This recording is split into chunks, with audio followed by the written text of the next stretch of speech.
Gracias, ya estamos en comunicación con mi querido Beto Merlo,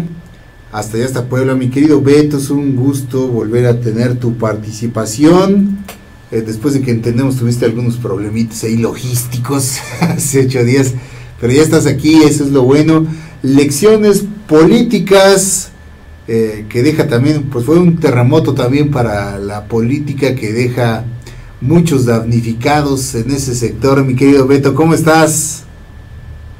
Así es, estimado Jorge, muy buenos días a ti y a todo el auditorio. Y pues bueno, ya un poquito pasados después de esta catarsis, este caos que vivimos en semanas pasadas, y que de hecho, bueno, pues algunas personas nos vamos reincorporando hasta ahorita actividades académicas, sobre todo quienes estamos en la planta docente de alguna institución educativa. Y pues bueno, hay que regresar con toda la energía forzado, pero también, digamos, reconfortante respiro, por así decirlo, pues nos dio el sismo pasado, aunque bueno, pues evidentemente para algunas otras personas representó incluso la pérdida total de su patrimonio, ¿no? Personas que pues hoy en día siguen todavía teniendo que dormir a la intemperie, pero cobijadas sobre todo muchísimo por esta solidaridad nacional que se dio en diferentes espacios y latitudes de la República Mexicana, una solidaridad que aún sigue llegando, por lo menos en el caso de Puebla todavía se siguen viendo, se sigue sabiendo de camiones, de trailers, de camionetas que vienen cargadas de víveres, de mucha esperanza, de mucho afecto y cariño para las personas que pues fueron afectadas, aquí en Puebla sobre todo pues en la parte de la Sierra Norte del estado y los municipios que pues están más aledaños al estado de Morelos. Recordemos que por allá también hubo el epicentro de uno de los dos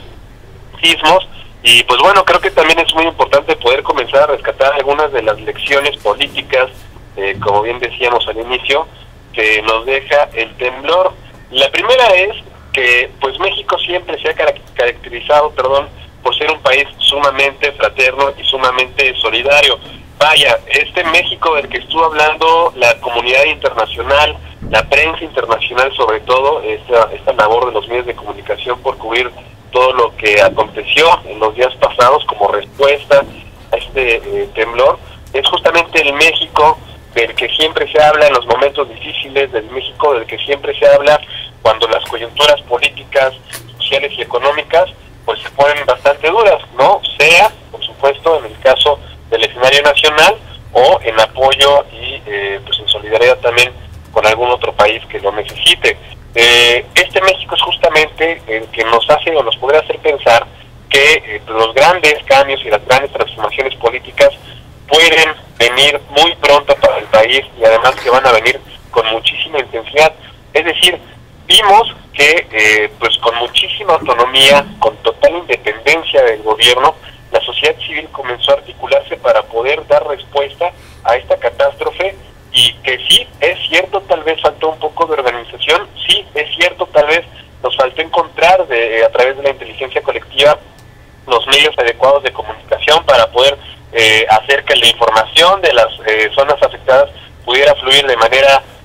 adecuada y que eso permitiera la entrega más eficiente de los víveres. Sin embargo, me parece que pues el hecho de haber tenido esta iniciativa, el hecho de haber llevado la batuta muy al margen de las instituciones públicas,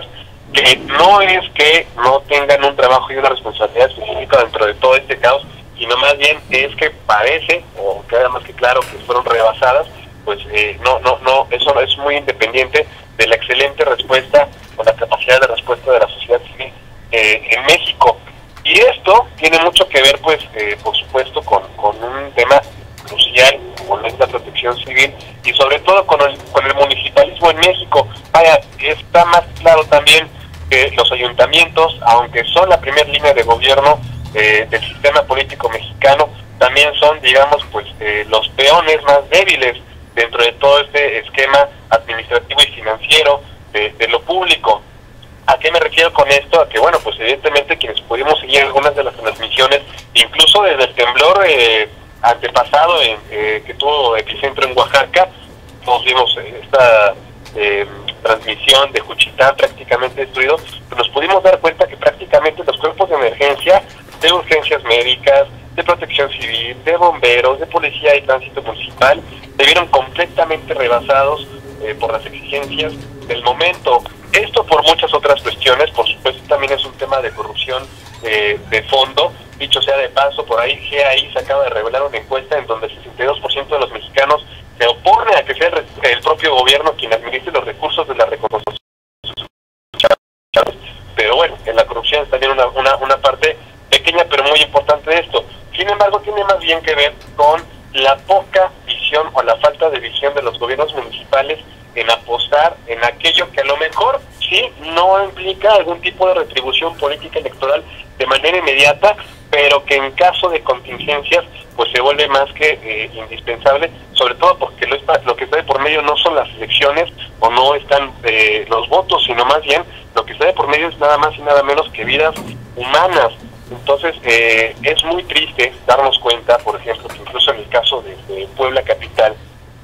hasta hace 1 o 2 años se pudo identificar que había un problema grandísimo en cuestión de contingencias naturales, como lo era la ausencia de un atlas de riesgos, incluso pues después de que nos azotó por acá un huracán bastante fuerte también ahí en la Sierra Norte. En fin, este terremoto vino a sacudir al país, pero también creo que vino a sembrar conciencias de manera muy especial, y creo que también nos deja a la vista un gobierno, tanto municipal como estatal e incluso federal, pues prácticamente en ruinas. Así es, mi querido Beto, nuevamente debió de ocurrir una tragedia para quizás, aunque suene paradójico, poner muchas cosas en su lugar. Hace 8 días que no tuvimos oportunidad de tener tu opinión, también queríamos preguntarte sobre este oportunismo de los partidos que, si bien responden a la exigencia ciudadana de desprenderse de recursos públicos, que digo, sí sabemos que es demagogia, sí sabemos que tiene mucho de oportunismo en tiempos electorales, pero en realidad se cumple gran parte de la exigencia de los partidos. ¿Tú cómo lo ves? ¿Realmente es bueno a final del día y dígase lo que se diga? Hoy oigo muchos analistas que dicen el riesgo de que el dinero del crimen organizado, que la iniciativa privada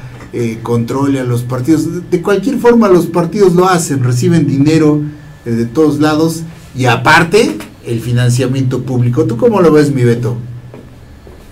Justamente esa es otra de las lecciones políticas que nos deja este temblor, en donde pues vemos partidos políticos que se atreven a dar una respuesta solamente en circunstancias extremas, y además la respuesta no me parece tan extrema como la propia circunstancia que le empuja. Es decir, si por ejemplo se hubiera puesto sobre la agenda, o los partidos hubieran perseguido de manera mucho más puntual y concreta la reducción del financiamiento público sin tener que llegar hasta estos escenarios, me parecería que la credibilidad y la legitimidad de esta acción pues por supuesto que sería otra, ¿no? Porque si ahora se está hablando incluso por ahí algunas propuestas de la extinción total del financiamiento público a partidos políticos, antes habría hablado por lo menos de la reducción del mismo, y sobre todo, como lo propone Sin Voto No Hay Dinero,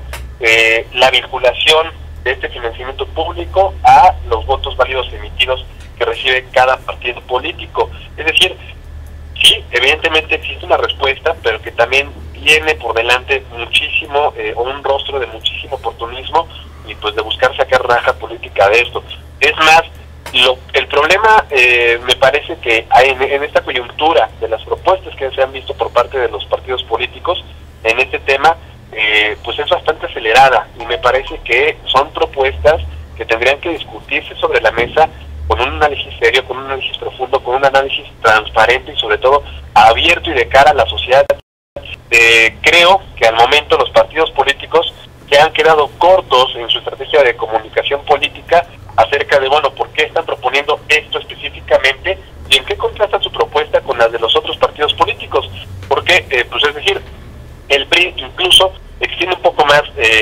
su planteamiento, e incluso hasta la extinción de ciertos espacios plurinominales. Vaya, a primer vista, por supuesto, al mexicano le parecería increíble que pudiéramos tener un ahorro muy importante en cuestión monetaria sin los pluris, que hoy por seguro tiene una escasa representatividad actividad política, pero que tal vez extinguirla no es la solución, sino más bien buscar mecanismos que la puedan detonar o hacer mucho más eficiente. En este caso, por ejemplo, pues incluso, como decía, suena muy atractivo. Sin embargo, si nos damos cuenta ya en los números finos y si corremos pues algunas estadísticas, nos daremos cuenta de que el PRI tendría entonces mayoría absoluta en ambas cámaras, y yo no sé qué tan deseable sea eso para una democracia como la que vivimos hoy en día. Sí, es cierto, poder manejar con responsabilidad y con mucha frivolidad en el sentido pues de esta responsabilidad inminente los recursos públicos es algo muy importante, pero también dentro de una democracia hay cosas que no tienen precio, sino más bien que tienen valor. Tal vez un gobierno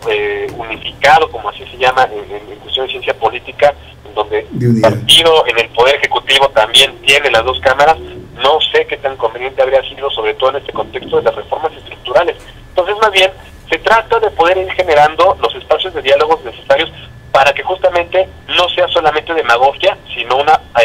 oportunidad de apertura hacia la sociedad civil. Claro. Oye, mi Betty, desafortunadamente, pues estos reportes de que el PAN y tal vez en el PRD han comenzado a hacer recortes de personal, de esos trabajadores que viven de su sueldo, trabajando en los propios partidos, muchos de ellos pues porque no les quedó de otra más que trabajar ahí, y son ellos los que están recortando como parte de los programas de austeridad que se están autoimponiendo los partidos para quedar bien con la opinión pública. Faroles de la calle, oscuridad de su casa, ¿no? Claro, y esto no es más que lo que te comentaba, pues oportunismo político, porque jamás se ha tocado el tema de manera suficientemente seria, ni al interior del Congreso mexicano, ni al interior de alguna otra institución tan fuerte como a lo mejor lo fuera la presidencia. Hubo un momento en que esto se discutió, los partidos políticos le dieron la espalda a la sociedad con Sin Voto No Hay Dinero, por ejemplo, en la Cámara de Diputados Federal, como para que ahora vengan a mostrar esta intención de poder reducir el financiamiento público. Entonces hay que tener mucho cuidado con esto. Y la tercera lección que nos deja este temblor, o este sismo, también es que al parecer, así como en el 85 comenzó a surgir la sociedad civil organizada en México, apoyando justamente pues las labores de rescate, de apoyo, de acopio, de reconstrucción de los daños pues de aquel entonces, ahora comienza a asomarse, por lo menos, no sé si ya mostrarse tal cual, pero sí asomarse un resurgimiento de la sociedad civil. Y creo que en este sentido tendríamos que volver a repensar lo que implica ser sociedad civil organizada en este sistema que pues ya a todas luces está más que desgastado ante la opinión pública, que está rebasado frente a sus instituciones, y donde pues la respuesta del gobierno ya comienza a ser prácticamente nula ante las exigencias sociales. Me parece que es una excelente invitación, una muy muy poderosa invitación a que podamos repensar cuál va a ser el papel de la sociedad 2018, que bueno, pues ya empezó el proceso electoral, como lo hemos platicado en ocasiones anteriores, pero creo que todavía tenemos mucho tiempo como para poder pensar en algunas alternativas que su política pueda, por un lado, elevar sus discursos, sí, eso es algo muy importante, pero también, es decir, que no nos sigan con los mismos cuentos de siempre, también que puedan elevar la calidad de sus propuestas. Así es, mi Beto, pues sin duda esta desgracia, como de muchas otras, se pueden aprender muchas cosas y construir algo nuevo sobre unas bases más firmes, no solo en cuanto a las construcciones de concreto y varilla, sino a esa sociedad civil que hoy pues se dice tan unificada, se dice tan solidaria, y aquí hemos dicho, hay que llevar esa solidaridad más allá de los centros de acopio y mantenerla, como tú dices, en una sociedad civil cohesionada, más madura, que discuta lo que le conviene realmente al país y no ser nada más contestatarios por sistema, criticarlo todo, sino ver qué podemos realmente aprender de ello y hacia dónde podemos partir ahora, renacer después de estas cenizas, no solo en los lugares dañados, que claro, hay que mantener la ayuda y el apoyo, sino, como tú dices, como sociedad pensante y actuante. Muchísimas gracias, mi querido Beto, como siempre. No, hombre, al contrario, gracias a ustedes, y dejemos el ojo pendiente y puesto sobre un tema también particular que creo que pudiera ser la cuarta lección. Vamos a ver cómo se se acaba este asunto, que es el tema de la exigencia. Ahora que ya nos dimos cuenta de que los partidos políticos reciben una millonada, pero también que desde Presidencia de la República y las gubernaturas se despilfarran anualmente miles de millones de pesos en propaganda política. Fíjate, Jorge, rapidísimo, es un tema que se quedó pendiente dentro de la reforma política de 2012 y de 2014. Ojalá lo volvamos a tomar, o más bien a retomar con la seriedad que se necesita, para que esos recursos lleguen a las personas que sí lo necesitan. Ya hay que bajarle a toda esta propaganda del gobierno que no nos da nada, que no aporta nada y que no construye nada. Así es, exactamente, mi Beto. Hay mucho dinero que se nos va por muchos lados y realmente, pues simplemente todo eso que gastan los mismos partidos políticos, destínenlo a mantener los puestos de trabajo que puedan, en lugar de echar trabajadores a la calle, por ejemplo.